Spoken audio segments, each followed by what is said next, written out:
लेकिन याद रखना, जैसी करनी वैसी भरनी। हत्या करोगे और उसके बाद फिर कहीं से अपने बचाव का रास्ता ढूंढोगे तो मुझे लगता है कि कहीं ना कहीं रास्ता तो निकलेगा। का सुरक्षा भी सबका करेंगे। गुंडागर्दी करोगे तो गुंडागर्दी को फिर उसी भाषा में पुलिस भी जवाब देगी और उसी शक्ति के साथ शासन उसको कुचलने का भी कार्य करेगी, चाहे वह कोई भी हो, कहीं का भी हो।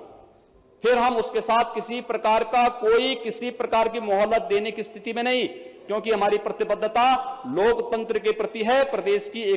हमारे प्रदेश के 23 करोड़ जनता के प्रति हमारी प्रतिबद्धता है। उस प्रतिबद्धता के सामने किसी प्रकार का फिर कोई रियायत नहीं होगी। इसलिए कानून के दायरे में लोकतांत्रिक तरीके से अपनी बात हर व्यक्ति रखे।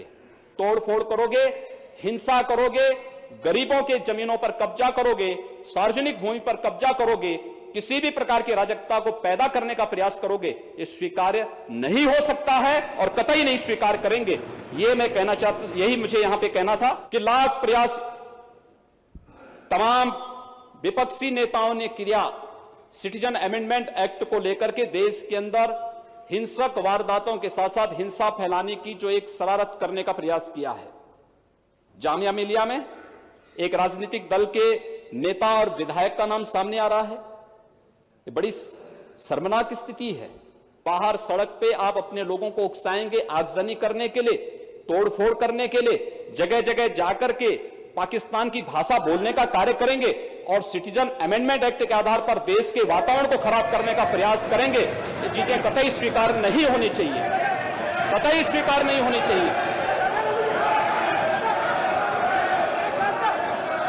महोदय, इसके अलावा मैं विपक्ष के अपने मित्रों से कहूंगा, सच को स्वीकार करना भी सीखें और सच के साथ चलना भी सीखें, क्योंकि सच्चाई स्वीकार जब नहीं कर पाता है विपक्ष, तब वो हाय तौबा करता है, तब उन्हें भारतीय जनता पार्टी के सदस्य की चिंता ज्यादा होती है।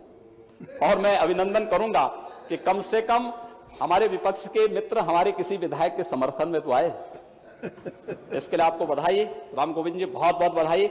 और मैं उस दिन का इंतजार कर रहा हूं जब आप सब भी हमारे साथ ही आकर के भारतीय जनता पार्टी का पार्ट बनेंगे। आपने शुरुआत की है, आपकी सद्भावना के लिए बहुत बहुत धन्यवाद।